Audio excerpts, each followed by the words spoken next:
All right, but first we need to teleport. Ah! What the heck is going on? You need to calm down a little bit.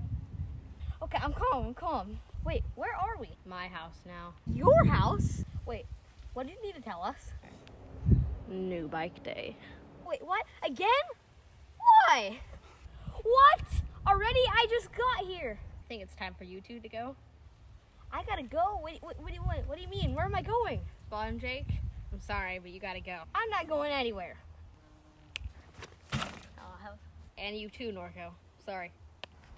If you guys enjoyed that little skit that we did, if you liked it, comment down below. And if you like what we make here, maybe consider subscribing. It would help us out a lot, and you can do it really easily if you don't mind. New bike day! These actually are like the day we got the new bike. It's not actually a new bike day because I've actually ridden it a lot. I've actually done a whole race with the bike, whole Northwest Cup, went down to Montana.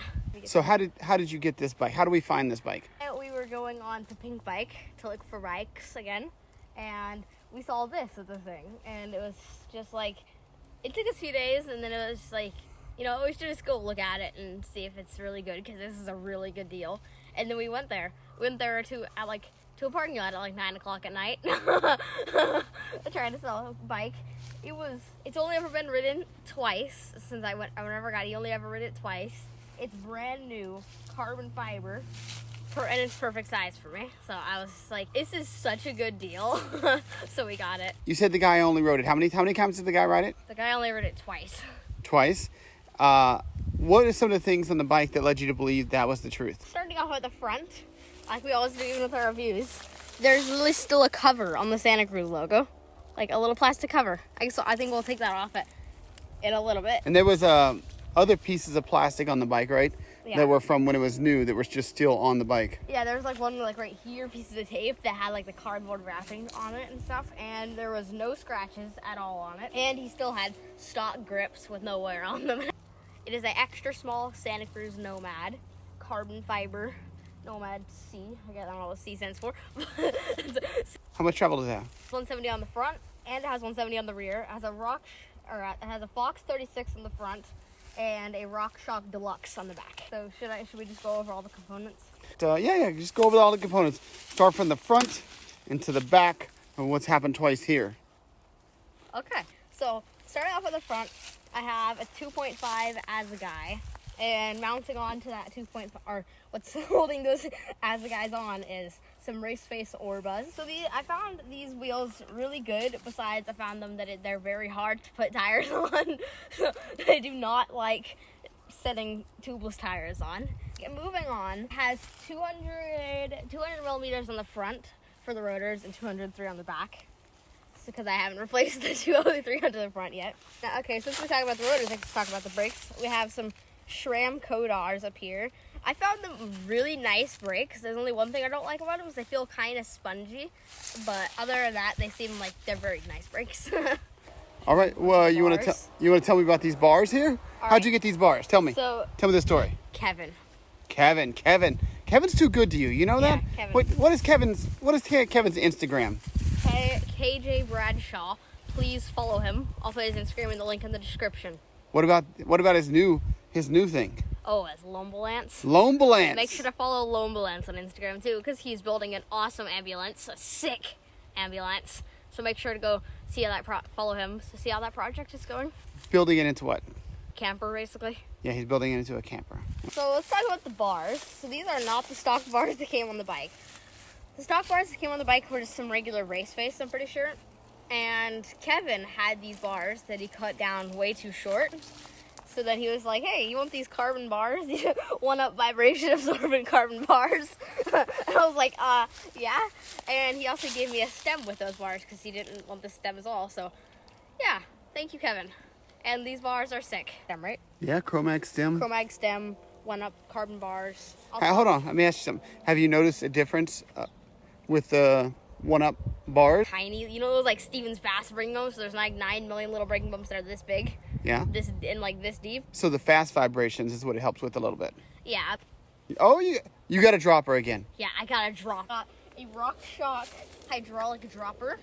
I found this dropper really nice, and how it feels is like really nice, and the reaction that goes up very fast. All right. What do you think about the color on this bike? I really like it. I do want to replace these stickers with like some maybe like gloss black, because the whole bike is actually matte black. So I'd like to do that. So the matte black, is it hard to keep clean?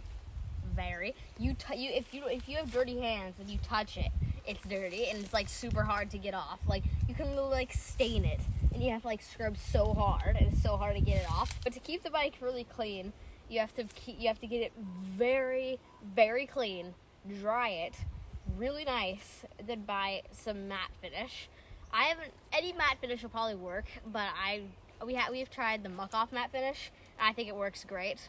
So that's how you really keep the bike cleaner, because it just covers it, and it keeps it a little bit more like dirt repellent, basically. So yeah, if you guys have a matte bike and you're having this problem, just buy either some matte finish detailer. I recommend the muck off stuff, but any will probably work. How many gears do you have on this bike? I have 12. 12 gears. 12 gears. So the guy bought the bike, right? Yeah. And he upgraded a few things right away, didn't he? Okay.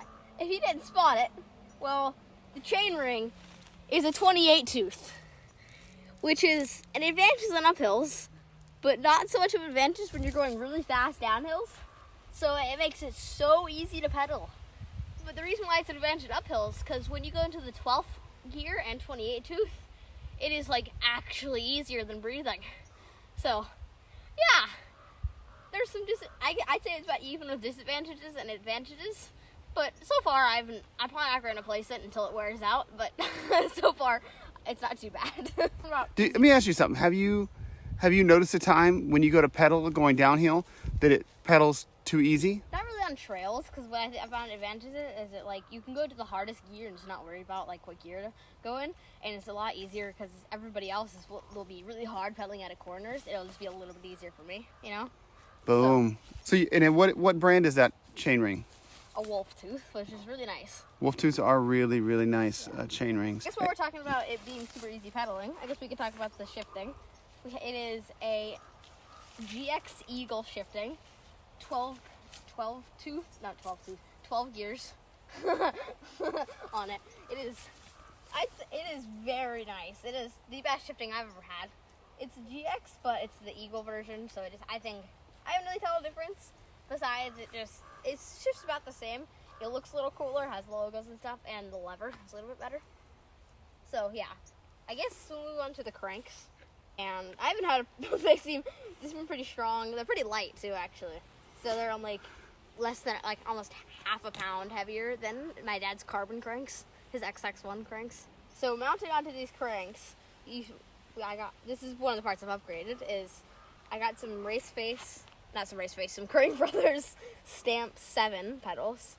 It's an upgrade from the Stamp 3s, because that's what I've always gotten in the Stamp 3s. But the only difference I felt with these, they're a little bit grippier, of course, but they mount a little bit closer into the crank, so I found that a little bit more comfy, and they're a little bit thinner, and so that means it makes them a lot more lighter, which is funny, because they're probably like half or like 3/4 of a pound lighter than my old ones, probably, because they're really light. So the bike came with Azagai's front and rear, right? Yeah. What tire does it have on the rear now, and how many tires have you? Oh God. Okay. So the Azagai's will probably be my favorite. Not probably, definitely my favorite tires that I've ever felt in my life, and it was one of some of the first rides, or not my first ride. It was at my race on my first practice lap. I popped a hole in it, and it wasn't just a hole. It was it was like a gash. Like, it was like that big of just like a hole in my tire. So I had to walk down the mountain, which was kind of fun. And then I got a new tire on it, luckily, because the bike shop had one tire left and they'd put it on, because we found out that day is that these rims do not like setting tires on them. So yeah, he had a lot of hard time with that, because especially since we didn't have an air compressor or anything when we were camping there, it would have been very hard for us to get it on. So, and then recently, actually yesterday, I went to Capitol and popped my tire in two places. A hole right here and a hole down down here, both like in the bead. Now I'm running DHFs on the rear. So, because I like the front tires more than the rear tires. That's why I have it on the, that's why I have a DHF on the rear. They're on the frame. Yeah, I like some of the neat touches there on the frame. So I guess we'll start off with like parts. So there's actually a built-in rear fender thing right here. There's actually a little like built-in little fender thing. It's super small. It just keeps stuff from getting onto the shock. That is, I think it's really helpful because I haven't like gotten this shock dirty once yet. And also while we're talking about around the shock, there's a really cool touch with the shock. Is the shock has its own tunnel to go through in the frame. You can kind of get it from the front. It has a literally tunnel for it. So like, yeah, it's kind of funny because like it's a tunnel for shock. Like I've never seen something like this. I've seen how the frame like kind of goes over, but I've never seen just like a tunnel. Like, look at that. I'm going back here again because I think it's so neat. All right, I guess by the shock again, there's another unique touch is that there's a pivot point that mounts on the top tube, which I have not seen on like any other bikes. Like it's very rare to find a pivot point that mounts onto the top tube. I just thought that was really cool. And also, even in this pivot point, there's little like details of little like lines that you can see in there, which I thought was really cool. Also, it's my first bike with internal routing.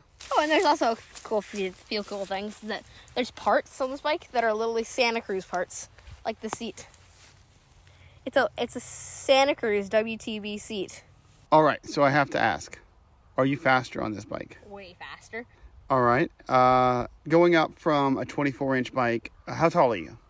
I'm 4'8" right now, but You're 4'8", and you just went from a 24-inch bike to an adult extra small. Do you think it's a very big jump at that height? it'll feel big if you go from a 24 to this, but like after like one ride, this bike feels like perfect size for me. Like once I got back on my 24-inch, it felt like a little kid's bike. Like it felt like, how did I ride this for so long? You know, like, so this thing, if you're 4'8", an extra small Santa Cruz Nomad will fit you perfectly. Yeah, I love it. It's the best bike I've ever owned. That's for sure. Like, it is the best bike.